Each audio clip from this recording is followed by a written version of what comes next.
ছোটবেলা থেকে চানাচুর বলতে আমার একটাই পছন্দ, মুখরোচক, স্বাদে স্বাস্থ্যে। ভালো খান, সুস্থ থাকুন। মুখরোচক, ভালোবাসার ৭৫ বছর।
তারা জয়েন করতে চায়, অনেকে এখনো রাস্তায় আটকে আছে বিকজ অনেক ট্রাফিক, বাট যারা এসেছে নিজেরা নিজের ইচ্ছে হেঁটেছে। We are all protesting against rape.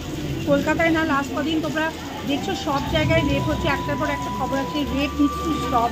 We all need to live in a safe society and we all need to be safe. We all সবাই সবাইকে রেসপেক্ট করা উচিত, সম্মান করা উচিত।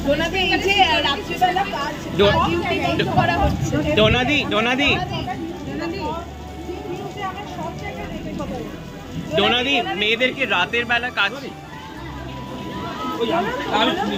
হ্যাঁ মেয়েদের রাতে কাজ করা উচিত, তার জন্য নিরাপত্তা দেওয়া উচিত। কারণ সবাই অনেকে তো রাত্রিরে কাজ, তো মেয়েরা রাত্রিরে কাজ বন্ধ করবে কি করে? আর এটা ইকুয়ালিটি হলো কি করে? मेडिकल कॉलेज में क्या कहना चाहोगे? मतलब हर दिन एक रेप की घटना सुनते हैं और मतलब इतना खराब लगता है कि अभी भी 2024 में ये सब अभी भी हो रहा है। हम लोग इतना इक्वालिटी का बात करते हैं and we should not stop rape life. We can't even think of it and this needs to stop. There is like no saying it has to stop. Kolkata में नहीं, महाराष्ट्र में भी एक ही घटना घटी। अरे ये नहीं, माइक पे नमा। महाराष्ट्र में कहीं भी दुनिया की कहीं भी जगह में, महाराष्ट्र हो, कोलकाता हो, दिल्ली हो, हर जगह में खबर सुनते हैं और इतना दुख होता है कि अभी भी ये सब होता है। जब like women are where they are supposed to be and they're as equal as men, and why does this still happen? So we need to stop. Like this has to stop. একই কথা, শাস্তি হওয়া উচিত আর এটা এমন শাস্তি হবে যাতে এরকম আর না হয়। একই